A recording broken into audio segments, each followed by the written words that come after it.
Hi everyone, Miss Melissa here with another middle grade book tasting for you. Today I have chosen to read the wonderful, wonderful book Hello Universe by Erin Entrada Kelly, or at least the first chapter. It was published by Green Willow Books, which is an imprint of HarperCollins Publishers. And it was actually the 2018 Newbery Award winner. And I was lucky enough in 2018 to get to meet the author at the annual ALA conference, which is the American Library Association conference. And so this is my signed copy of the book. So it is near and dear to me. I did want to get out of the way some of the details about the book. Like for Lexile, the level is 690 and it's recommended for grades 3 to 8. For AR, Accelerated Reader, it's a middle grade book with the level 4.7 and it's worth 6 points. If after I read the chapter you are interested in the book or want to read more, we have it available at our library through book form and audiobook.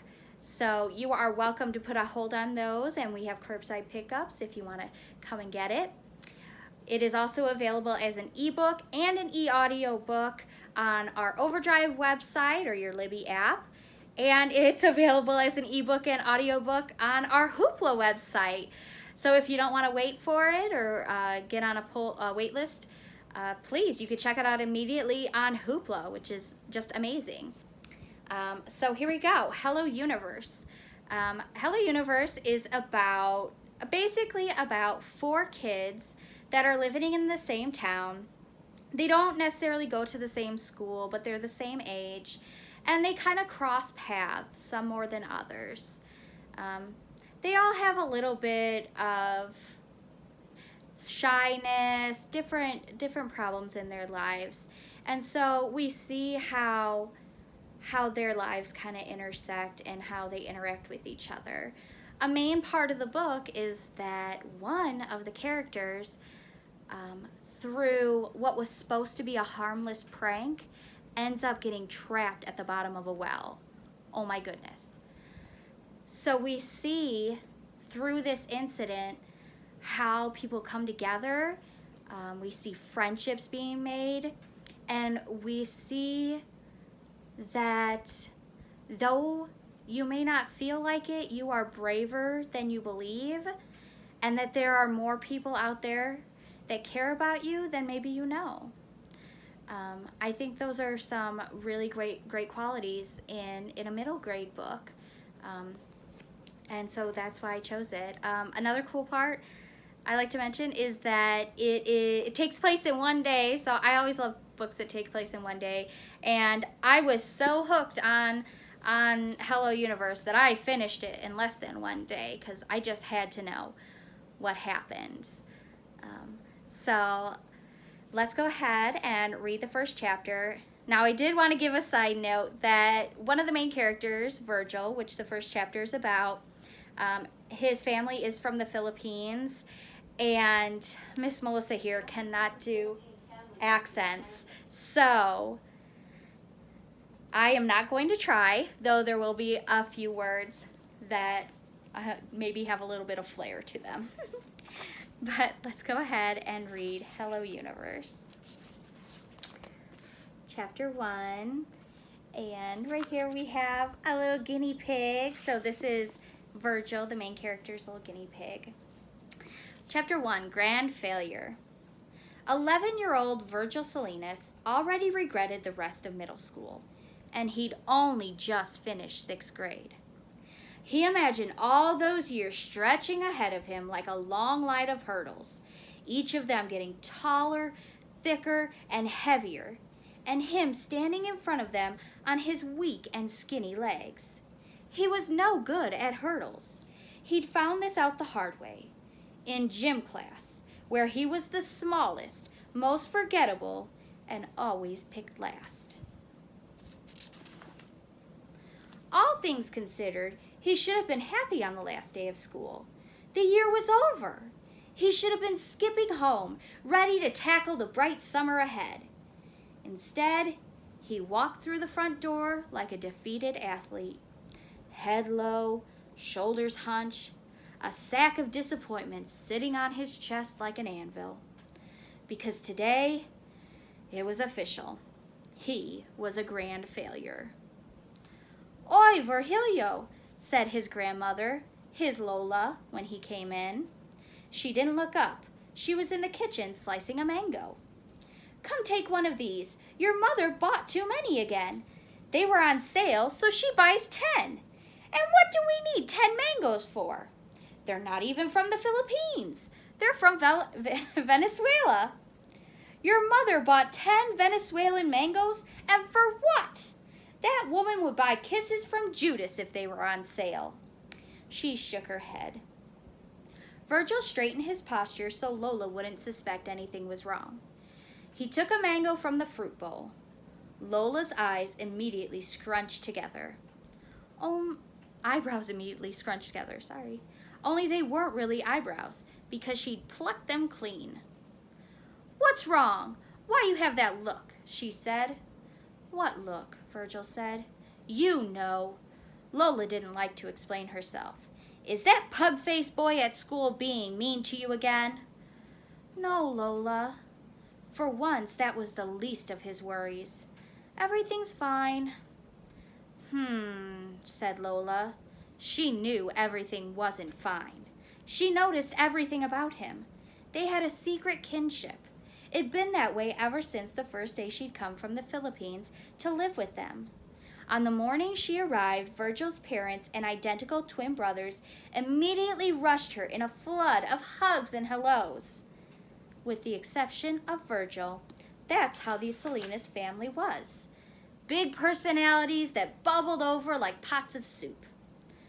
Virgil felt like unbuttered toast standing next to them. "Ay, Sue, my first moments in America will be filled with a pulsing headache," Lola said. She pressed her fingertips to her temples and waved towards Virgil's older brothers, who were tall and lean and muscled even then. "Joselito, Julius, fetch my bags, huh? I want to say hello to my youngest grandson." After Joselito and Julius scurried off, ever the helpful brothers, Virgil's parents presented him like a rare exhibit they didn't quite understand. "This is Turtle," his mother said.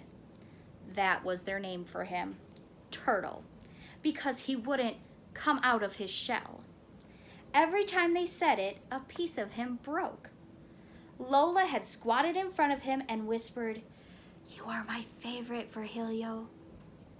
Then she put her fingers to her lips and said, "Don't tell your brothers." That was 6 years ago, and he knew he was still her favorite, even though she never said so again. He could trust Lola, and maybe one day he would confess his secret to her, the one that made him a grand failure. But not now, not today. Lola took the mango from him. "Let me slice that for you," she said. Virgil stood next to her and watched. Lola was old, and her fingers felt like paper, but she sliced mangoes like an artist. She started slowly, biding her time. "You know," she began, "I had a dream about the stone boy again last night." She'd been dreaming about the stone boy for days now. The dream was always the same. A shy boy, not unlike Virgil, gets terribly lonely, takes a walk in the forest, and begs a rock to eat him. The biggest stone opens its gravelly mouth, and the boy jumps inside, never to be seen again. When his parents find the stone, there is nothing they could do. Virgil wasn't sure how hard his parents would try to get him out anyway, but he knew Lola would hand chisel that rock to pieces if she had to. "I promise not to jump into any rocks," Virgil said. "I know there's something going on with you. You have the face of Frederico the Sorrowful." "Who is Frederico the Sorrowful?" "He was a boy king who was sad all the time, but he didn't want anyone to know he was sad because he wanted people to think he was a strong king. But one day he couldn't hold in his sorrows anymore. It all came out, just like a fountain." She lifted her hands in the air to mimic splashing water, still holding the paring knife in one of them. He wept and wept until the whole land flooded and all the islands drifted away from each other. He wound up trapped on an island all alone until a crocodile came and ate him. She handed a beautiful slice of mango to Virgil. Here. Virgil took it. Lola, can I ask you a question? If you ever have a question, ask it. How come so many of your stories have boys getting eaten by stuff, like rocks or crocodiles? Not all of them are about boys getting eaten. Sometimes it's girls. Lola tossed the knife into the sink and raised her non-eyebrows. If you decide to talk, you come find your Lola. Don't burst like a fountain and float away.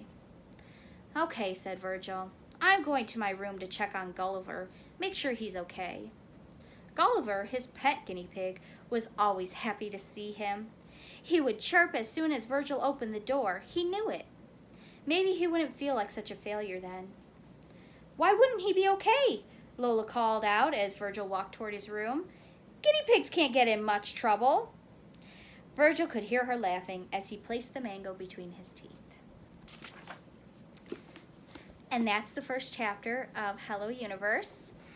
I hope you guys are interested and you check it out sometime. As usual, if you have any questions, concerns, or if you want to share anything with us, book reviews, projects, things you're doing at home, please email us at kids@lcplin.org. Thank you guys so much for listening and have a good day.